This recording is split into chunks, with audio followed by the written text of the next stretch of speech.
እንዴት ነሽ? ደህና ነሽ? ደህና ነኝ። ብሩክ ወንድሜ፣ እኔ እኮ እንደ ልጃቸው አድርገው ያሳድጉሻል እንጂ መቼ ለባዕድ ለነጭ አሳልፈው ይሰጡሻል ብዬ አሰብኩኝ። በዚህ ልክ አውሬስ ይሆናሉ ብዬ እንዴት ላሰብ እችላለሁ? ናፍቀሽኛል የኔ ልጅ። የት ይሆን ያለሽው? የኔ ትንሽዬ፣ የኔ አይነግቡ ልጅ፣ ጠረንሽ፣ ኮልታፋ አንደበትሽ ሁሉ እኮ ናፍቀውኛል። በዚህ ሰዓት እነዛ ትናንሽ ጣቶች እንደምንወጣ ደግሞ በምን አውቅሽ? እሱ ምን ይጠቅማል? ማሚቴ ረብቃን አንቺ ነሽ እንዲያሳግድሻት? ይሄ ወደዛ ምንድነው መዘላብደው? እና ታዲያ ምን ልበል? እሺ ቆይ ታዲያ የሚፈጠረውን ነገር እንዴት ቀድመሽ ልታውቂ ቻልሽ አንቺ? ቀድሜ አውቄ ሳይሆን ጓደኛዋን ከልክለህ አንተ አብረህ እንደሄድ ካዙ ነግራኝ ነው። እና ታዲያ እሱ እንሂድ ሲለኝ እምቢ ማለት ነበረብኝ? ደግሞ እሺ እንዲያደርገው ማን ነው? አላውቅም። ማንም ሆነ ማን ግን አጋጣሚውን መጠቀም ነበረብህ። በዚህ ሰዓት ስለሷ እንጂ ስለሱ ማሰብ አልችልም። እና ታዲያ በሷ ፋንታ ለምን አትታገትላትም አንተ? አታጋኙ ማሚቴ በእናትሽ። በእርግጥ በቃ ስጠፋ የሆነ ማላቀው ደስ የማይል ስሜት ውስጥ ነበርኩኝ። አንተ ምን አገባ? ምን ቤት ነህ? ሰላም ጤና ይስጥልኝ ውድ የርብቃ ድራማ ቤተሰቦች እንዴት ናችሁልኝ? እንኳን ወደ ቻናሌ በሰላም መጣችሁ። በርብቃ ድራማ በክፍል 22 ላይ እንግዲህ በክፍል 21 ርብቃ ከታገተችበት ተፈታ ነበረ። ያው የፈቷት ሰዎች እንግዲህ ሜዳ ላይ ነበረ አይኗን አስረዋት ትተዋት የሄዱት። በዛም የተነሳ ግራ ተጋብተው ነበር። ማን ይሄን ነገር ሊያደርግ ቻለ ማለት እንዴት መልሰው ወደ ቤቷ ሊያመጧት ቻሉ በሚለው ነገር ብዙዎቻችን ተገርመን ነበረ። ነገር ግን አቤል እንደምናውቀው ፖሊስ ጣቢያ ሄዶ ይሄን ነገር አመልክቶ ነበረ። ርብቃ ደግሞ የጠፋችው ቤት ውስጥ ነው በሚገርም ሁኔታ። እና እንግዲህ ነገሩ በተለይ በክፍል 22 ላይ የርብቃ ድራማ በተለይ የማዘሯ መቀየር ምክንያቱ በደንብ እየታወቀ መጥቷል ማለት ነው። መጀመሪያ ላይ እኛ ምን እየተካሄደ ነው ብለን ነበረ እና እንግዲህ እውነቱ ሲወጣ ነገሩ እንደዚህ ነው። የማሚቴ ልጅ ነበራት በፊት አቤልን ማለት አቤልን አሳድጋው ነው እንግዲህ እዚህ ላይ እንዳየኑ ከሆነ አሳዳጊው ሞግዚቱ ናት፣ የአቤልና የእዩ ማለት ነው።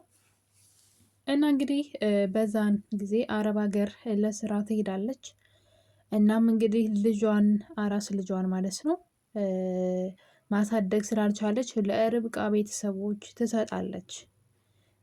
ከሰጠቻቸው በኋላ እነሱ ግን ለውጭ ዜጋ አሳልፈው ይሰጡባታል ማለት ነው። የት እንዳለችም አይታወቅም። ስለ ልጇ ወሬም የለም። ገና በአራስነቷን የወሰዷት ማለት እሷ ለስራ ስትሄድ ይዘው እንደሚጠብቋት ነግረዋት ነበረ።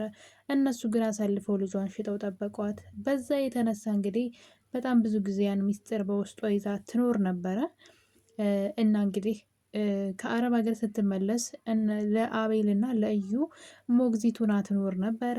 አሳደገቻቸው። ያው ማሚ ብለው ነው እንደ እናት የሚጠሯት። እንደምታዩት ማሚ እንግዲህ የእናትን ክብር ሰጥተዋታል ማለት ነው። እና በዚህ መሀል እየኖሩ ነው እንግዲህ ምንም ለአቤል ያላት ስስት ታውቃላችሁ እንዴት እንደምትወደው አቤልን። እና እንግዲህ ከመጣች በኋላ ነበረ ለርብቃ የቤቱን ካርታ ሁሉ በስሟ አዙራላት ብዙ ነገር ካደረገች በኋላ ነበር ስለ ርብቃ ማንነት ያወቀችው። ርብቃ እነዛ ልጇን ቀምተው ወይም ደግሞ እንይዝልሻለን ብለው ባደራ የወሰዱ ሰዎች ለውጭ ሀገር ልጇን ሽጠው በጣም ብዙ መከራ እንዳየች ነው እንግዲህ እያስታወሰች ነው ያለችው። እና መበቀል ትፈልግ ነበር እነዛን ሰዎች፣ እሷ ያስለቀሷትን ሰዎች ማስለቀስ ትፈልግ ነበረ። በዛም የተነሳ እንግዲህ እሷ እንዳለችው ከሆነ በቀልን የፈልጌው ሳልሄድ ራሱ ቤቱ ድረስ መጣልኝ እያለች ነው። እሱም እንግዲህ ርብቃ ናት። እና እንደምናውቀው ደግሞ ርብቃ እርጉዝ ናት። ርብቃ እርጉዝ ስለሆነች ምናልባት በልጇ እንዳትበቀላት በጣም እየፈራሁኝ ነው። አሁን ላይ ርብቃ እርጉዝ ሆና ምግብ የምትበላውን ካልተጠነቀቀች ማዘሯ ልትጎዳት ትችላለች በልጇ ሁሉ። ምክንያቱም አንዳንድ በቀሎች አንዳንድ ማለት ያለፉ መጥፎ ትዝታዎች ካሉ እነዛን ሰዎች እንግዲህ ልንበቀል እንችላለን ማለት ነው። በመጥፎ እነሱ ያደረጉንን እነሱ እኛ ላይ የደረሰብንን በደል ያንን ስቃዩ እንዲያዩት ብለን ሌሎች ሰዎችን ልንጎዳ እንችላለን። እና ማሚቴ በቀል ላይ ነው ያለችው። ለዛም ደግሞ እንግዲህ ርብቃ እዛ ቤት ውስጥ ነው ያለችው። ነገር ግን ምን ሆና እንደሆነ ማሚቴ የተቀየረችው ማናቸውም ሊያውቁ አልቻሉም። በሌላ በኩል ደግሞ እዩ እንደምናውቀው እንግዲህ እዩ የርብቃ ወንድም እንደሆነ ሁላችንም ስንገምት ነበር ለብዙ ጊዜ። እናም እንግዲህ ዛሬ ድንገት የርብቃ ወንድም ይደውልና ሊያገኛት እንደሚፈልግ አባቷ ሰሞኑን ደግሞ ከመጣበት ሀገር ሊያገኛት ፈልጎ ብትፈለግ እንደጠፋች ልትገኝ እንዳልቻለች ምን ኩነሽ ነው ብሎ ደጋግሞ ይጠይቃታል። እናም እሷ እንግዲህ እንድንገናኝ ፈልጋለሁ ስትለው እቤት እንዲመጣ አቤል ይጋብዘዋል። እናም እንግዲህ እንደ እንግዳ ሽርንጉድ ብለው እንግዳ ለመቀበል በመጨረሻ የርብቃ ወንድም ወደ ቤት ይመጣል እና ሲያየው ነበር ገና እዩ እንግዲህ ብሩኬ ብሎ ሲጠራው እሱ ደግሞ ወንድሜ ብሎ ሲጠራው እኔ በጣም ነው የደነገጥኩትኝ። ምክንያቱም ደግሞ ግራም የገባኝ ነገር አለ። አቤል በእርግጥ ማሚቴ እንዳሳደገችው ግልጽ ነው፣ ግን እዩን ማለት ነው ይቅርታ፣ ግን እንዴት ነው ርብቃ እህቱ እንደሆነች ሊያውቅ ያልቻለው? ትንሽ ግራ የሚያጋባ ነው። አሁንም ወሰብሰብ ያለ ታሪክ ነው። እዛ ቤት እየተፈለገ ያለው ወረቀት ራሱ የርብቃ አባት ወረቀት ይመስለኛል። በጣም በጥብቅ ይፈልጉታል ወረቀቱን። እንግዲህ በባለፈው ክፍል ካያችሁ ማሚቲ እዩን አንተ ነህ ወይ ርብቃን ያገትካት? አግትሃታል ወይ ንገረኝ እያለች ስታስመስል ነበረ። በሌላ በኩል ደግሞ እኛ እሷ እንዳገተቻት እያሰብን እያለ መቲ ደግሞ አለች። የርብቃን መታገት ደስ ብሏት እየሰማች ነበር። ምን አሉ እና አቤል ፈልጓት እያለች እየሳቀች ነበረ ካያችኋት። በዛ ላይ ደግሞ ገና ምን አይታ ትጠብቅም እያለች ስትፎክር ነበረ። ምናልባት እሷ ናት እንዲያሳገተቻት። እሷማ ብትሆን ደግሞ ልጇን በፍጹም አተውላትም ነበር። ምክንያቱም ደግሞ እዛ ቤት ያለችው እንግዲህ የቀጠረቻትን ሰራተኛ ለርብቃ ከምግብ ጋር መድኃኒት እንድሰጣትና ልጇን እንድትገልላት እየነገረቻት ነበረ። እሷ ካገተቻት እዛው እሷ ይህን ነገር ማድረግ ትችል ነበረ። ግራ ትንሽ የሚያጋባ ነው ነገሩ። ግን ምንድነው እንግዲህ ርብቃ ከቤት መጥተው ነው ያገቷት። አቤል ከቤት እንዲወጣ ደውለው ለማይሳካ ስራ ሊያገኙት እንደሚፈልጉ ተደረገ። አዙን ደግሞ መቲ ትደውልና ከቤት እንድትወጣ እሷ ጋር እንድትሄድ ታረጋታለች። እንግዲህ የዛን ቀን እዩና ማሚቴ ብቻ ነበሩ ቤት የነበሩት። ርብቃ ወደ ክላስ ከገባች በኋላ ነው ችግሩ የተፈጠረው። ስለዚህ እዩ ሳሎን ቁጭ ብሎ ርብቃ ቤት አድርገው ነው ይዘዋት የወጡት። ትንሽ የሚያስቅ ነገር ነው እና እሷ ራሱ ቢቸግራት እዩ ነበረ እንዴት እሷ አላየም ብሎ አቤል በጠየቃት ጊዜ ምናልባት እሱንም አፍዘውት ይሆናል ነው ያለችው። እውነትም እንደዛ ያስብላል። ወደ ፎቁ መውጫ ከሌለው በሌላ በር ከሌለ በሩ አንድ ከሆነ እዩ ሳሎን ቁጭ ብሎ ርብቃ ታግታ ከቤት ከወጣች እርግጠኛ ነኝ እዩንም የሆነ ነገር አድርገውታል ማለት ነው። እና እንግዲህ ማሚቴና ስንል እዚህ ጋር ደግሞ ሌላ መቴ ደግሞ ሌላ ስትፎክር እናያለን።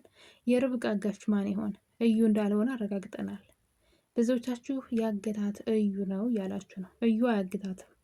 እዩ ርብቃን ይወዳታል። በአቤል ሊቀና ይችላል፣ ነገር ግን ርብቃን በጣም ነው የሚወዳት፣ በጣም ማለት ነው። እና እሱም እንግዲህ እህቱ ሆና ተገኝታለች። በጠፋች ጊዜ ማሚቴ እሱ ወረቀቱን አጋጣሚውን ተጠቅሞ ወረቀቱን እንዲወስድ ነበረ ያደረገችው ነገር ግን እዩ እሷ በመጥፋቷ ምክንያት በጣም ያስብ ስለነበር ምንም ነገር ቼክ አላደረገም። ዙሮ ያየው ነገር የለም። በዛም ማዘሯ ተናዳበታለች። አንተ ለዚህ ስራ አትመጥንም፣ አትሆንም እንደውም እያለችው ነበረ። አጋጣሚውን ተጠቅመህ እንዴት ወረቀቱን አትፈልግም ትለዋለች። ወረቀቱ ግን ርቆ የተቀመጠ ይመስለኛል። ርብቃ በጣም ብልጥ ልጅ ናት። በነገራችን ላይ ያልታወቀባት በጣም ብልጥ ልጅ ናት። ስለዚህ ወረቀቱን አርቃ ያስቀመጠችው ይመስለኛል። ለዛ ነው እዩንም እያዘናጋችው ነው እንጂ በፍጹም የአቤል የሆነን ነገር አሳልፋ ለሰው አትሰጥም። ደስ የሚለው ነገር ግን እዩና ርብቃ እህት ወንድም መሆናቸውን በራሳቸው አይን እንግዲህ አይተው አምነዋል ማለት ነው። በሌላ በኩል ደግሞ ርብቃ እርጉዝ መሆኗን ለአቤል ላለመናገር በጣም ሲርበኝና ሲጠማኝ እርጉዝ ነኝ ብዬ ዋሽቼ ውሃ እንዲሰጡኝ ያደረግኩ ስትል አቤል እኔ እኮ አውቃለሁ እኔ ዋሽሽ ብሎ እንግዲህ ለዛ እርጉዝ በመሆኗ በጣም ደስተኛ መሆኑን ነግሯታል። እና የኔ ተወዳጆች እንግዲህ የርብቃ ድራማ ክፍል 22 ይሄን ይመስል ነበረ። አሁን ላይ የድራማውን ይዘት ትንሽም ቢሆን እየገባን መጥቷል። ውሎ ትንሽ እንደ ሀረግ የተያያዘ ነው፣ ግን አሁን ላይ ውሎን እያገኘ ነው ይመስለኛል። በቀጣይ እስከምንገናኝ ቸር ቆዩልኝ።